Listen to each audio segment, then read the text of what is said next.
empezamos una serie basada en la parábola del sembrador, pero a través de 4 fines de semana vamos a estar trabajando con ella, repasándola, estudiándola e incorporándole algunos elementos nuevos que estoy seguro que vamos a lograr conocer en esta serie.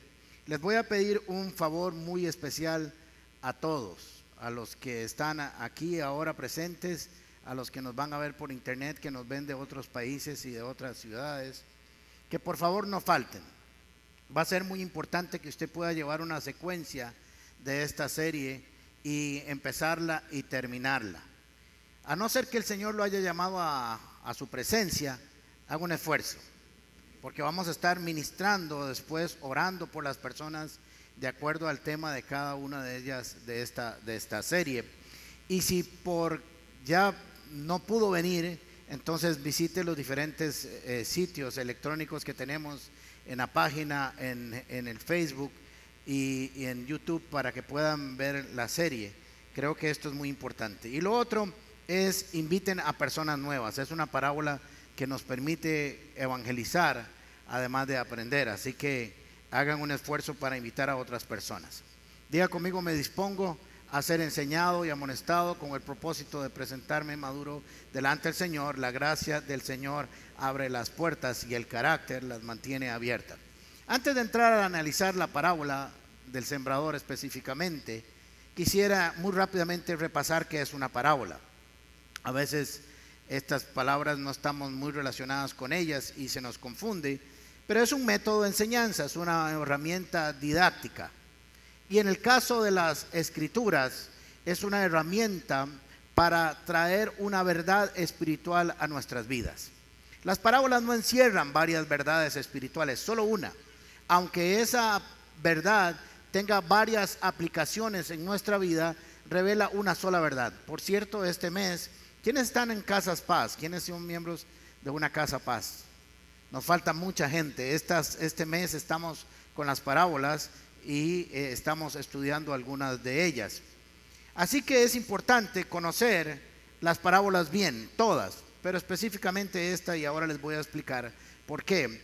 Jesús relacionó la revelación de misterios o secretos bíblicos a la exposición de las parábolas. Y es muy sencillo, es una historia común y corriente para nosotros aquí terrenal, pero que va y trae elementos espirituales y nos lo revela a nosotros. Son verdades que no estarían a nuestro alcance si no las explican de manera sencilla. Por ejemplo, la parábola del hijo pródigo. Ninguno de nosotros conocería tan bien la misericordia y el amor de Dios como cuando leemos la parábola del hijo pródigo, o como llaman otros, el padre amante.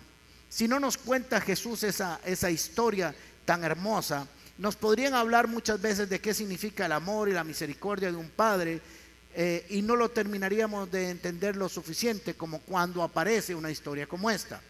O también cuando el profeta Natán va a encarar a David por su pecado con Betsabé, y le cuenta una historia. Y David entiende muy rápido la historia, encuentra el principio de la historia y juzga y le dice: ese eres tú. Así que las parábolas son un método hermoso y precioso que están en las escrituras y que Jesús no inventó.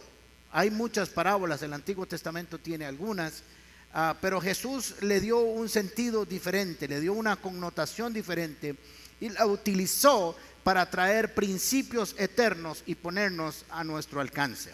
Así que son más que historias, son cuentos, narrativas, ejemplos que nos permiten descubrir cosas que no podríamos descubrir si no estaría esa historia. Por cierto, me gusta aclarar también, si usted pertenece desde hace poco a la Comunidad Paz o a los que nos están escuchando, que en nuestra cultura de enseñanza nos preocupamos más porque usted entienda que por cuánto sabemos nosotros. Muchas veces las predicaciones están llenas de palabras complicadas y que el expositor demuestra todo lo que sabe, pero tal vez los oyentes no logran captar. Así que nuestras palabras y nuestras enseñanzas en la Comunidad Paz son muy sencillas, no poco profundas, pero sí con un lenguaje sencillo. Tal vez usted se va a encontrar un día que aquí decimos mae, por ejemplo. Es una palabra tica, ¿verdad? Y en algunos púlpitos se cortarían las venas por semejante pecado de lenguaje. Pero para nosotros es una forma de hacer la predicación algo en donde yo me puedo identificar fácilmente. Así que por si acaso usted escucha en nuestra narrativa, en nuestra exposición, palabras que tal vez en otro lugar usted no encontraría. Así que vamos a estudiar esta parábola interesante, extraordinaria, por algunas razones que ahora les voy a decir. Esto está en Marcos capítulo 14, en Mateo capítulo 13 y Lucas capítulo 8, que son los otros evangelios paralelos o sinópticos donde encontramos esta escritura. Marcos capítulo 4, versículo 1. De nuevo comenzó a Jesús a enseñar a la orilla del lago. Esto lo hacía regularmente.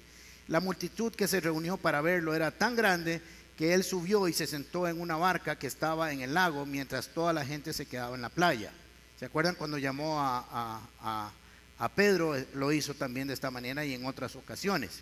Entonces se puso a enseñarles muchas cosas por medio de parábolas como parte de su instrucción. Les dijo: pongan atención. Esto es una parábola clave en estos 20 versículos del capítulo 4 de Marcos. Una palabra clave. Apunte ahí en su mente, o si está apuntando en su celular o en su iPad, en donde usted quiera.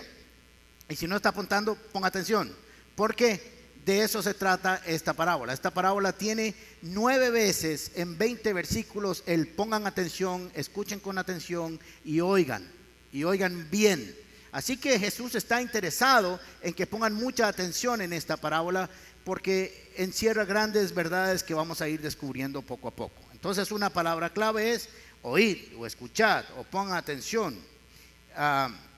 Pongan atención. Un sembrador salió a sembrar. Sucedió que al esparcir él la semilla, una parte cayó al camino y llegaron los pájaros y se la comieron. Otra parte cayó en terreno pedregoso, sin mucha tierra. Esa semilla brotó pronto porque la tierra no era profunda, pero cuando salió el sol, las plantas se marchitaron y, por no tener raíz, se secaron. Y otra parte de la semilla cayó entre espinos que, al crecer, la ahogaron, de modo que no dio fruto. Pero otras semillas cayeron en buen terreno. Brotaron, crecieron y produjeron una cosecha que rindió el 30, el 60 y hasta el 100 por uno. El que tenga oídos para oír, que oiga, añadió el Señor. ¿Se acuerdan la palabra clave? Oíd, escuchad, poned atención. Así que Jesús aquí, en estos nuevos versículos, cuenta esta historia, esta parábola. Y estos 20 versículos están divididos de la siguiente manera. Estos 9 versículos Jesús cuenta la historia, pero antes de explicarla, tiene una conversación con sus discípulos y con otras personas que habían creído. Así que vamos a ir a esta parte, a este intermedio donde Jesús tiene una conversación con ellos. Cuando se quedó solo, versículo 10, los 12 y los que estaban alrededor de él le hicieron preguntas sobre las parábolas. En Mateo capítulo 13 le preguntan, recuerden que es el evangelio paralelo en esta parábola: ¿por qué le hablas a la gente en parábolas? Ve qué interesante que ellos no preguntaron ¿por qué nos hablas en parábolas?, sino ¿por qué le hablas a ellos en parábolas? A ustedes les es revelado el secreto, el misterio, dice en otro pasaje, en otra versión, del reino de los cielos. Les contestó: pero a los de afuera todo les llega por medio de parábolas, para que por mucho que vean no perciban, por mucho que oigan no entiendan, no sea que se conviertan y sean perdonados. Así que en el 13 dice: ¿no entienden esta parábola? Jesús está preguntando, ¿no entienden esta parábola? Continuó Jesús: ¿cómo podrán entonces entender las demás? El sembrador siembra la palabra. Así que esta parábola tiene mucha importancia por 2 razones. Primero, Marcos, aunque está cronológicamente en las escrituras de según Mateo, Marcos, Lucas, Juan, está de segundo, realmente es el primer evangelio que se escribe, como por el año 60 más o menos. Así que dicen los estudiosos que fue el primer evangelio que se escribió y los demás tomaron información de eso e hicieron la investigación. Así que la parábola del sembrador es la primera parábola, la primera enseñanza de este tipo que se registra en los evangelios, en la construcción de los evangelios, y esto es algo de tomar en cuenta, muy importante. Y la segunda importancia está en el versículo 13, que es el versículo clave. Palabra clave, ¿cuál es? Oíd, escuchad, poned atención. Y el versículo clave es el 13. Y Jesús dijo: ¿no entienden esta parábola? Continuó Jesús: ¿cómo podrán entonces entender las demás? Voy a leerlo en otras dos versiones bíblicas. En Nueva Traducción Viviente dice: luego Jesús les dijo: si no pueden entender el significado de esta parábola, ¿cómo entenderán las demás parábolas? Jesús está preguntando. Y en el lenguaje actual dice: y si no entienden el ejemplo de las semillas, ¿cómo van a entender los otros ejemplos y comparaciones? Así que esta pregunta o esta afirmación de Jesús en forma de pregunta se puede entender de dos maneras diferentes que no son antagónicas. Uno es: si no entienden esta parábola que es tan fácil, porque cuando usted la lee es muy fácil. Claro que nosotros, la mayoría, no somos agricultores, somos citadinos, pero algo entendemos, algo conocemos acerca de la agricultura. Entonces Jesús puede estar diciendo: si no entienden un ejemplo tan fácil, ¿cómo van a entender otras que son más difíciles, más complicadas? Esto sería una opción. Y la otra es: si no logran entender esta, es muy posible que no entiendan la otra. Así que las dos van caminando juntas. Así que es importante entenderla por estas dos razones, por este versículo 13 que es clave e importante. Así que si uno no logra entender esta parábola, puede ser que no entienda las otras, porque esta parábola habla del reino. La mayoría de las parábolas, creo que con excepción de dos, todas tienen que ver con el carácter del cristiano. Pero estas dos, la de la semilla, cómo crece la semilla, que está ahí más abajo en Marcos, y esta tienen que ver con el reino, con todo el reino. Así que asume, por así decir, la demás. Así que es importante que la entendamos bien y la conozcamos muy bien.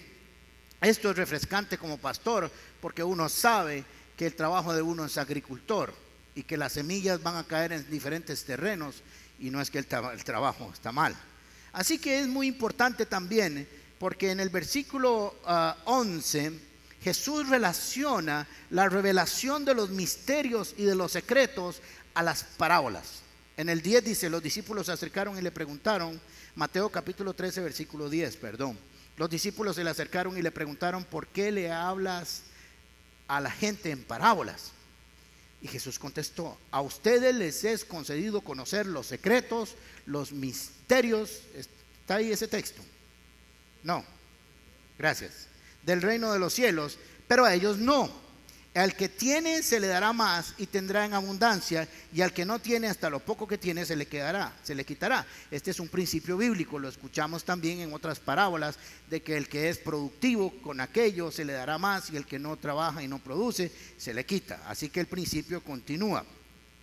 Así que Jesús de alguna manera está revelando el misterio, no solo de la parábola, sino la obra que el Espíritu Santo vendría a hacer en los creyentes. El Espíritu Santo, cuando Jesús se fuera, ahora Jesús va a tomarse el tiempo de explicarles una parábola. Hay dos parábolas que se explican en toda la Biblia, y el resto hay que buscar la dirección, instrucción y revelación del Espíritu Santo.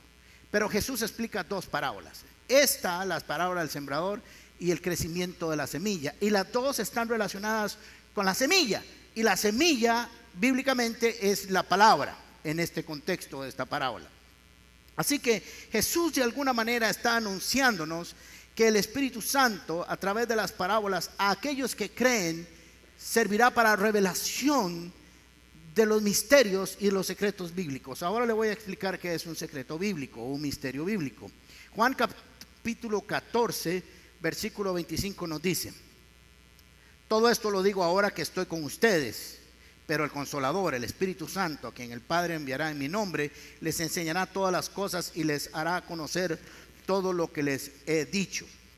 Y Juan capítulo 16 versículo 13 dice: pero cuando venga el Espíritu de la verdad, Él los guiará a toda la verdad, porque no hablará por su propia cuenta, sino que dirá solo lo que oiga y les anunciará las cosas por venir. Él me glorificará, porque tomará de lo mío y se lo dará a conocer a ustedes. Así que un secreto bíblico es una verdad que está ahí, una realidad bíblica que no podemos tener acceso a ella por elementos puramente humanos, por conocimiento intelectual, por esfuerzo humano. Están ahí, siempre han estado ahí, pero no puedo llegar hasta ellas si alguien, un maestro, Jesús en este caso que la está explicando, y el Espíritu Santo que vendrá posteriormente, no me permite acceder a ellos. ¿Por qué? Porque ese maestro conoce el significado y ha visto el principio aplicado a través de la historia. Así que Jesús nos dice que el reino de Dios, para su revelación, requiere no de conocimiento intelectual, sino de revelación espiritual. Y lo está dejando muy claro aquí en las Escrituras. Le dice primero a ustedes en el versículo 11, les he revelado el secreto, el misterio. ¿Quiénes son ustedes? Cuando Jesús expuso la palabra ahí en esta parábola, habían dos tipos o tres grupos de personas. Dos, vamos a dejarlo. Los que en el capítulo 3 de Marcos estaban diciendo que Jesús estaba endemoniado. Aún sus familiares, dice, vinieron a llevárselo a la casa porque dijeron que estaba fuera de sí.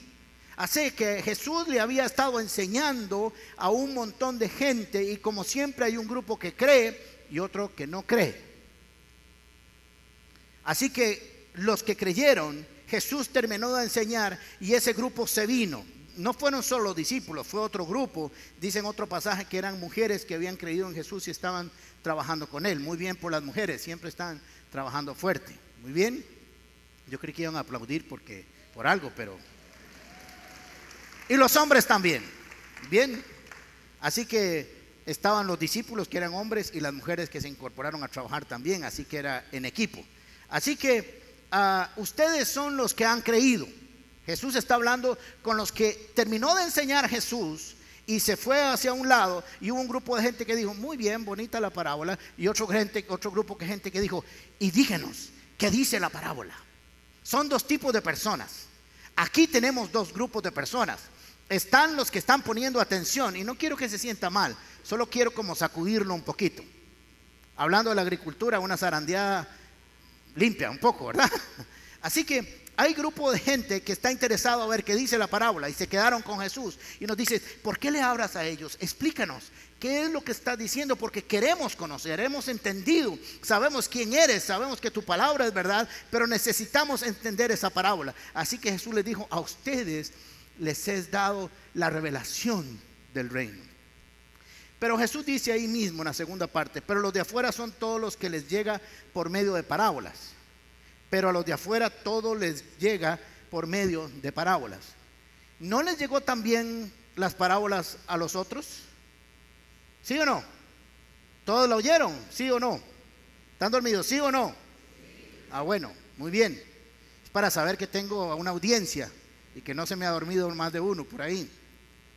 Así que entonces dijo, a ellos les llega por medio de parábolas, pero a todos les llegó por medio de parábolas. ¿Por qué Jesús dice eso? Porque lo que Jesús está diciendo es que un grupo se quedó solo con el cuento y otro grupo se quedó con la revelación del cuento. ¿Me siguen? Entonces le está diciendo, a ustedes les es bueno y es maravilloso porque a ustedes se les revela, pero ellos se quedan solo con el cuento porque teniendo ojos no ven, teniendo oídos no oyen. Y no es que Jesús no quiere que no sean perdonados, es que su misma condición, y esto lo vamos a ver con los diferentes tipos de terreno, no les permite entenderlo. Esto es lo que se llama ignorantes voluntarios. No desean conocer más de lo que oyen. Llegan para juzgar, para ver dónde se equivoca, dónde está lo malo y dónde juzgar al expositor, en este caso a Jesús y a este pobre hombre que crucifican de vez en cuando por lo que dice.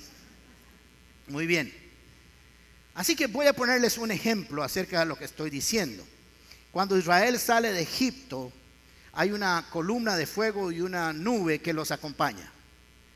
De este lado, la misma columna, de este lado era oscura, del lado de los egipcios. Era oscuridad, era tinieblas, era incertidumbre, era temor. Pero esa misma columna de este lado era luz, esperanza y dirección. Era la misma columna haciendo dos funciones diferentes a dos tipos de gente diferente. Unos que salían bajo la bendición de Dios, camino hacia la tierra prometida, y otros que venían a matar la promesa y a matar el camino del pueblo de Dios. Ellos tenían tinieblas y ellos tenían luz en el mismo lugar. ¿Me entendieron? Así que Jesús está diciendo: es importante que ustedes sepan que esta revelación es importante para ustedes. A veces no entendemos nosotros los cristianos, no comprendemos, no hemos procesado correctamente la bendición que Dios nos ha dado a través de su Espíritu de poder entender los misterios del reino. Y hemos devaluado la información de las Escrituras y ha perdido fuerza entre nosotros y creemos que es solo letra muerta. Pero Jesús dijo: a ustedes les es permitido la revelación del reino, los misterios del reino, lo que quisieron tal vez conocer profetas, sabios y miles de personas a través de la historia. Ustedes pueden tener acceso a ello para cambiar sus vidas. Así que esto es importante. La mujer samaritana tuvo un encuentro con Jesús y no solo se quedó con el cuento, fue, compartió, trajo gente y volvió y le dije: y quiero saber más. Eso es lo que debe ser el carácter del cristiano.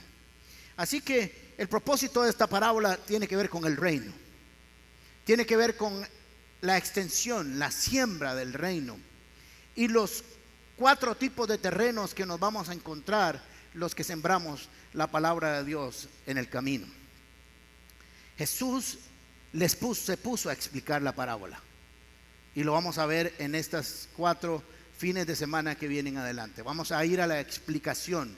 Jesús se tomó el tiempo adelantándose, podríamos decir de manera profética, a la enseñanza que el Espíritu Santo comenzaría a traer, a la revelación que el Espíritu Santo empezaría a traer a su iglesia cuando Jesús partiera y no hubiera quien les enseñara. Dijo: no los dejaré huérfanos, habrá un maestro que les enseñará los misterios del reino. Es maravilloso, es extraordinario. Así que el sembrador, ¿quién es? El sembrador somos usted y yo. No sé si usted, porque usted lo ha decidido o no. A ver lo que quiero decir. Yo he decidido ser un sembrador, pero no sé si usted ha decidido ser un sembrador. En principio bíblico, todo creyente es un sembrador.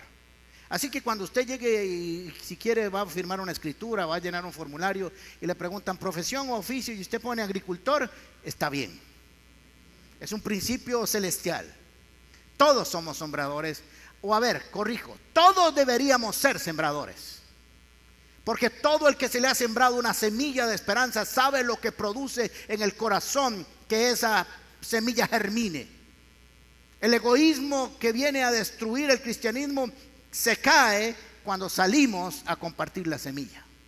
Así que el sembrador somos usted y yo y todos los cristianos a través del mundo que saben que tienen que ir a sembrar la semilla y esparcirla por la tierra entera. Miren qué interesante, porque del sembrador no se dice mucho.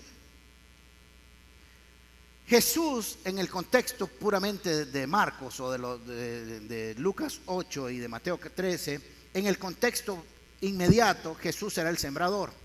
Él estaba sembrando la palabra en los demás, estaba esparciendo la semilla y se acababa de dar cuenta de esa realidad. Había tirado la semilla en un montón de gente. Era tanta la gente que tuvo que sentarse en un botecito y enseñar. Miren qué montón de gente, y esparció la semilla, pero cada una de esas semillas cayó en diferentes terrenos y les acababa de explicar lo que ellos acababan de ver. ¿Ustedes vieron cómo tiré la semilla ahora? Esa semilla a unos así, a otros así, a otros así y a ustedes así. Así que el sembrador, en este caso Jesús, tiene cualidades extraordinarias, pero en el caso nuestro el sembrador no es importante, no es una variable en la ecuación. El resultado no está en la calificación del sembrador. No dice que tiene que ser teólogo ni tener una maestría en teología. No dice que tiene que haber pasado discipulado 1, 2 y 3. No tiene que haber ido a Levántate. Eso no quiere decir que no tiene que ir, por si acaso. Si algunos dijeron, uy, qué salvada, ya no tengo que ir, mala interpretación del texto. Estoy diciendo que en ese contexto no es importante. Porque la gente cree que solo puede compartir o esparcir la semilla si es calificado, si tiene algunos títulos. No, No dice la forma ni en que está vestido, ni en que se mueve, ni si tiene sombrero o su ropa, o de qué tamaño es el canasto donde anda la semilla o la bolsa. No dice nada. Solo dice que cumplió una fusión y salió a esparcir la semilla. Así que usted y yo somos parte de esa maravilloso oficio. Es el oficio más antiguo del mundo. Más antiguo del mundo, la agricultura. Por eso Jesús tomó este ejemplo para empezar a hablar del reino. El agricultor, el sembrador, somos todos los que deseamos esparcir la semilla para que lleve mucho fruto. No ponga características que la Biblia no pone. En algunos lugares no lo dejan a usted hacer algunas cosas de evangelismo si usted no ha cumplido algunos requisitos. Aquí le estamos pidiendo que por favor, con todos los que usted tiene, salga a hacerlo. Es un privilegio. ¿Usted sabía que usted puede hacer lo mismo que hizo Jesús? Es lo mismo que hizo Jesús. Jesús es la palabra misma, pero Él expandió esa palabra que le había dado el Padre a todos los demás. Así que usted y yo podemos hacer lo mismo que Jesús ha hecho con los demás. Es una verdad bíblica profunda. Y otra cosa interesante acerca del sembrador es que no escogió dónde sembraba. No vino con la semilla y dijo: no, este terreno está duro, aquí no. No, este tiene mucha piedra, no, aquí no. No, aquí no hay muchos pajarillos y se la pueden llevar. Este sí está bonito, y entonces solo ahí. No podemos escoger, porque esos terrenos es el corazón del hombre. Y usted no puede escoger a quién le siembra la semilla y a quién no. Todos necesitan recibir esta semilla.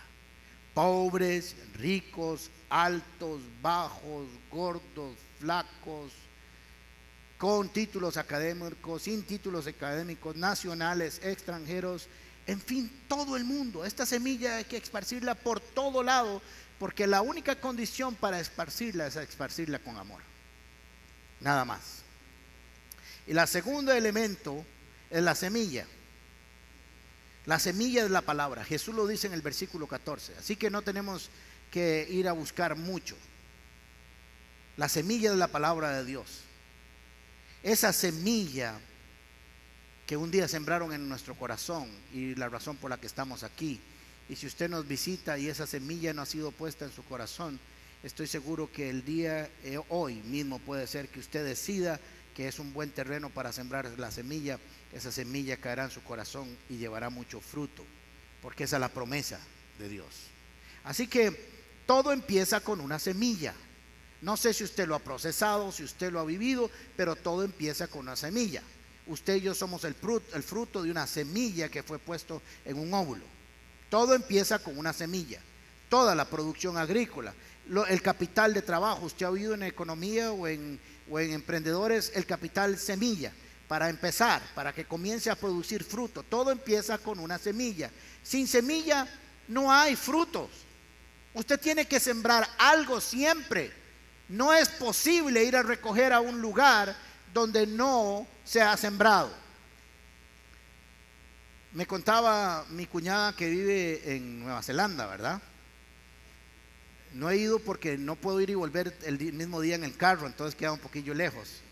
Pero ella me cuenta que en los lugares del campo, los agricultores salen, abren. Esto sería una maravilla. Ahora que tengamos la soda, voy a hacer una prueba de neozelandeses, no sé cómo se dirá. Ella dice que sacan el producto a la calle, abren sus puertas y ponen: ahí no se produce esta vara, pero usted me cree a mí. Aguacates, $1. Piñas, 50 centavos.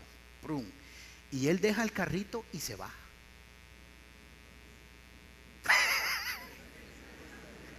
Y se va. Y él está en su finca trabajando, porque eso que está ahí es fruto de su esfuerzo. Y la gente para en el carro y dice: una piña, deja la platica, prum, pone prum, recoge el vuelto, se lleva la fruta y jalea piña. Aquí nos quedamos sin carro, papá. Es más, le dejan un rotulito y le dicen: la próxima vez le pone una pelotita para ponerle el tráiler y jalarlo. Todo empieza con una semilla. Señores, la iglesia es un lugar de educación. Y tal vez hay reglas, y voy a aprovechar este momento para este contexto, que a usted no le gusten aquí, porque la gente cree que la iglesia es caos, como está el país. Este país es un país de caos. Tenemos la mejor semilla del mundo, ser costarricenses, pero estamos dejando que nos la quiten. Y estamos perdiendo una cultura de respeto y de cumplimiento de reglas. Y a la iglesia usted viene también. Yo les hago una pregunta: ¿quiénes han ido al Teatro Nacional? Usted entra comiendo maní con una taza de café y con un fresco. ¿Quién ha entrado ahí al Teatro Nacional? ¿Y por qué cuando viene la iglesia todas las sillas están sucias de frescos, de galletas y de chicles? ¿Por qué? ¿Sabe por qué? Porque así posiblemente es como usted se relaciona con el Señor. Porque si usted amara lo que Dios ama, no solo aquí en la iglesia, sino allá afuera, las cosas serían diferentes. ¿Me perdonan? Sí.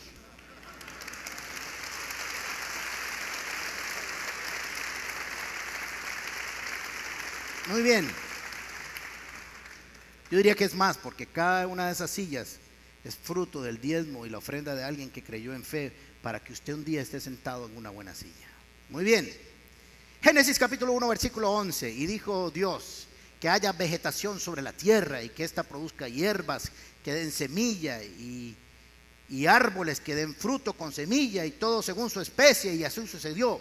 En ese momento Dios dio la orden y salió la hierba y el árbol, pero el árbol tenía y la hierba traer semilla, porque era ahí donde venía la multiplicación y la reproducción a través de la historia.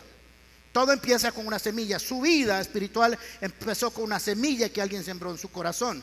1 Corintios capítulo 9 versículo 11 dice: si hemos sembrado semilla espiritual entre ustedes, será mucho pedir que cosechemos de ustedes lo material. Todo es una siembra. Y no me escogieron ustedes a mí, dice Juan capítulo 15 versículo 16, sino que yo los escogí a ustedes y los comisioné para que vayan y den fruto, un fruto que perdure, así el Padre les dará todo lo que pidan. Así que la semilla es extraordinaria, porque la semilla es la palabra de Dios. Y así como una semilla de mango, por ejemplo, trae toda la información genética, trae todos los elementos químicos para que una sola semilla sea enterrada en la tierra y lleguemos al tiempo y veamos un árbol que tiene cientos de mangos, y no solo en una cosecha, sino cientos de cosechas. Usted se ha puesto a pensar cuando llega y ve un árbol de aguacate, de jocotes, por ejemplo, de manzanas, para los que nos están viendo por internet que no sepa qué estoy diciendo, pero de manzanas, y usted ve al árbol lleno de manzanas, pero eso empezó con una semillita de este tamaño. ¿Por qué? Porque esa semilla tiene la capacidad de producir eso. Y la palabra de Dios también. La palabra de Dios, cuando entra a nuestras vidas, cuando llega a nuestras vidas, trae toda la información genética de Dios para producir en nosotros nuevas criaturas, para salvarnos, para redimirnos, para transformarnos, para libertarnos, para cambiar nuestra vida, para darnos una mentalidad de reino, para cambiarnos de esclavos a conquistadores, para que nuestro lamento se convierta en baile, porque esa información es perfecta, es la semilla de Dios.